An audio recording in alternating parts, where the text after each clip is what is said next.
Alright, today in the third installment of How Not to Suck at Spinnerbait Fishing, I'm going to talk about weight. So I got 3/4, half, 3/8, quarter, 3/32, and 1/8. So generally I fish clear water. I'll be anywhere from the bank out to 8 feet of water. The 8 feet of water is generally like a large flat or the deepest sections of the reed beds. Now on kind of our green, dingy water lake, although there are times it's actually pretty clear, especially in the fall or the spring. At least clear in the sense the water's still green, but you can see bottom in 2-3 feet of water. It's a really weird system, but I will go there. I'll fish anywhere's out from the bank to 6 feet of water with spinnerbaits.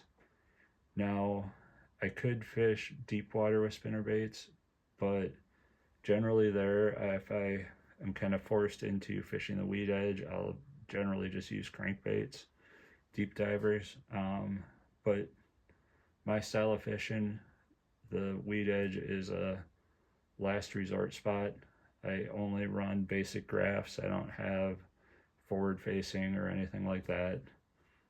So basically I'll just pick a weed edge and go, but generally I'm looking shallow to find the active fish. And shallow, of course, is a relative term.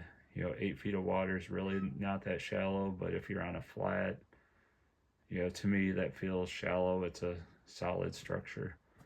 So generally what I will do is my original baits that I started spinnerbait fishing were these 3/32 Strike King bleeding bait series, and then I kind of graduated to War Eagles and I fished a lot of 1/4 ounce baits. And what I found is 1/4 ounce baits are kind of my go-to. They're super versatile. You can run them low in the water, you can run them high in the water. I'll talk about retrieves later in this series, but they're easy to run higher and probably mid-depth.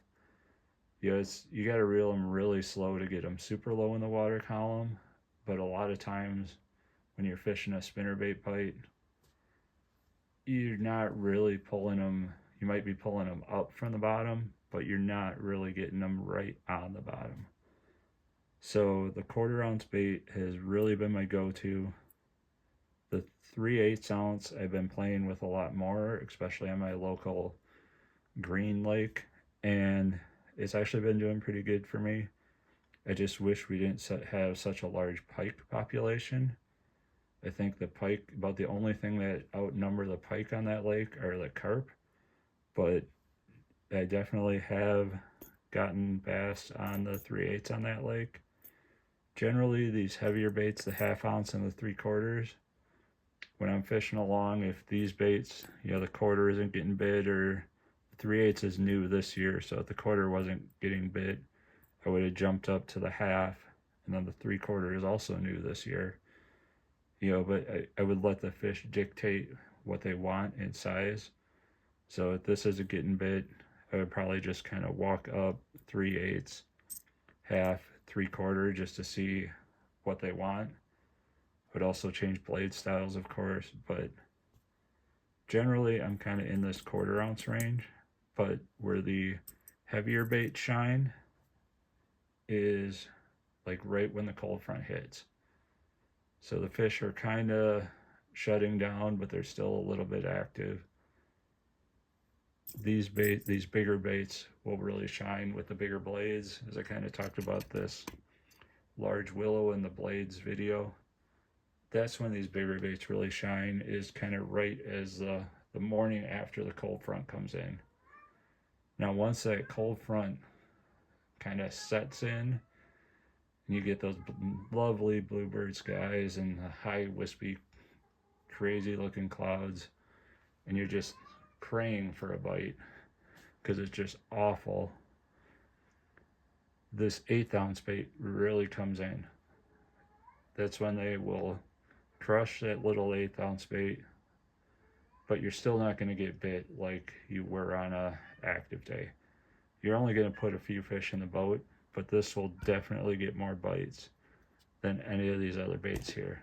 Just, and the 1/8 ounce is a perfectly great bait, but I don't use it a lot on the active days because it's just not as versatile as a 1/4 ounce. Where the 1/4 ounce you can cover the really the low to top quite well, really well. The mid, it really excels in that mid range to the top, in that kind of water depths that I fish.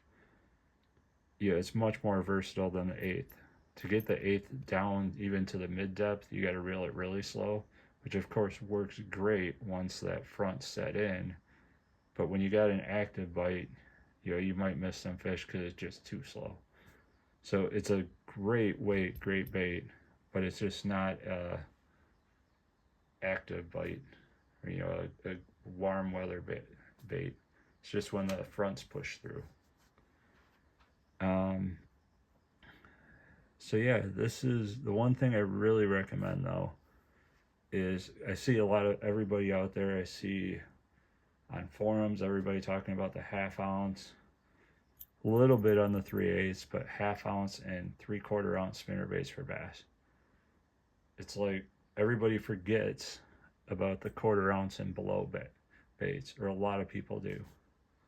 So really what I suggest is, if you want to up your game, like I said, I don't turn any fish, but if you want to get that kicker fish, you want to put more fish in the boat, highly recommend looking here down, 1/4 ounce, 3/32, and even 1/8.